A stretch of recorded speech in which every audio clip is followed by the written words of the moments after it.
Only recently into the sport of athletics and winning Paralympic gold medals. That's not a bad way to go at all. And there we go. We've got the start list up there for the next heat of this Women's Opens 800 metres. Heat 2 of 3. Lane 1, we've got Georgia Wassell from New South Wales. Lane 2, Connor Gist from Victoria. Lane 3, Heidi Demio from Victoria. Lane 4, Caitlin Murdoch from Queensland. Lane 5, Erin Blundell from New South Wales. Lane 6, Georgia Griffith from Victoria. Lane 7, Jessica Kemp from South Australia. Lane 8, the athlete from Western Australia, Keely Waters. Lane 9, Sarah Byron from Queensland. Lane 10, Katarina Bissett from New South Wales. And rounding out the field in lane, competitor number 11, but actually in lane 9 is Alicia Kerr from New South Wales. So obviously we've got a double up in lane 8. That is Sarah Byron and Katarina Bissett. They'll run the first 100 through to the cut-in point in the same lane to allow for 11 competitors in this one. So literally this should be a good one. Obviously we've got Georgia Wassell. Well, I think we might Georgia be missing Griffith. Georgia Wassell at the moment. We look at lane 1 and it's just Connor Gist there. So not sure why Wassell's not there. Okay. I'm guessing she's not competing, obviously. But yeah, Georgia Griffith now, that'll put her the class above. 4th at the 2014 World Junior Championships, actually behind Georgia Wassell when she got the bronze. Yeah, but we can't count out Alicia Kerr. Massive PB from Alicia down in Canberra. So she's full of confidence going into this one as they round the bend to come into the 800-metre cut-in point. And it looks like it's going to be Alicia. She's going to lead the field through. She's going to cut in from lane 9 into lane 1. It's a long distance sometimes. You know, obviously, you're probably running a couple extra metres having to do that. Yeah, and it's only first 2 plus the next 2 best times. So they really need to fight out for these positions. But Heidi Demio, she did get a medal earlier this week in the under-20 or the under-18 800. So she's again back like one of these juniors. While you're here, why not put yourself against the Opens? Yeah, don't disagree there. You might as well have a crack at it. You've competed in your own age championships. You've had your chance at winning your medal. Now you're coming out here to see how you go against the Open athletes. And sometimes it can spur these athletes to go on to some pretty special things.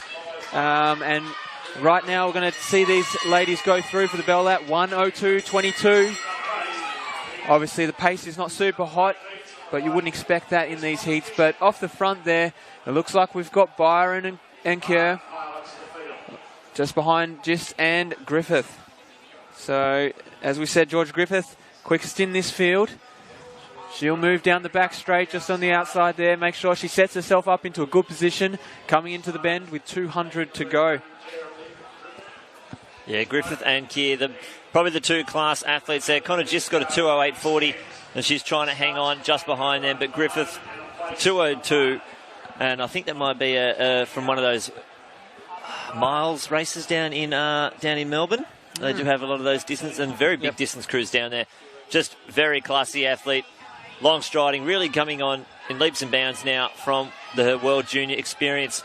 And it's going to be these 2, first 2 across the line. 2:01's the time they'll want to achieve. Probably not today, obviously, but later on in the evening.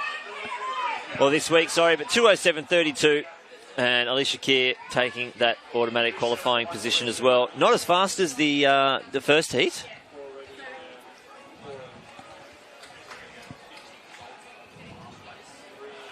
Yeah, definitely, obviously, not as fast, but Georgia Griffith did everything she needed in that one to obviously secure her automatic spot through to the final. There's the official results of the first heat down there, and we've got the winner of that heat, Annalise Ruby, with Tamsin.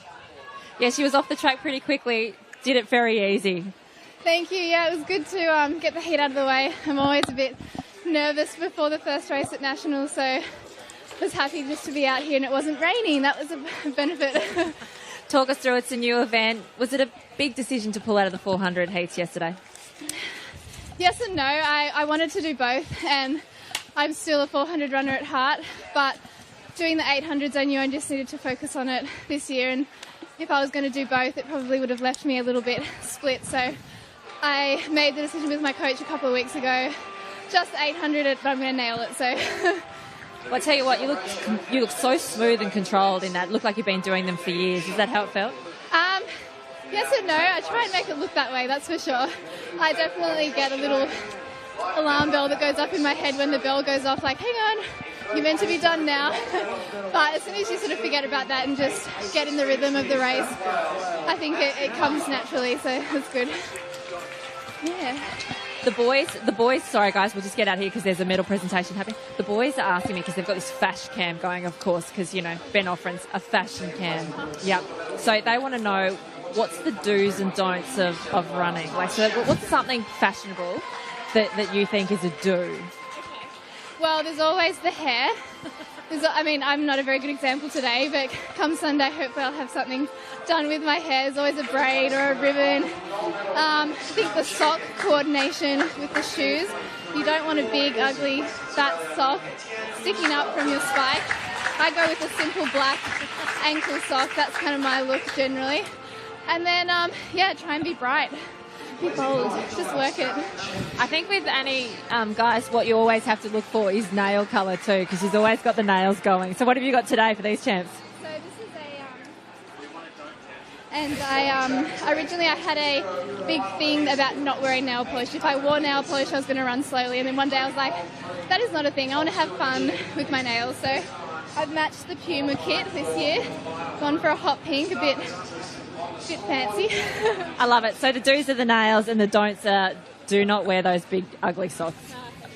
I hate them. They're so hard to run in as well. You feel like you're 10 kilos heavier. And most importantly, good luck for that final. Thank you. We'll be going pretty hard. So.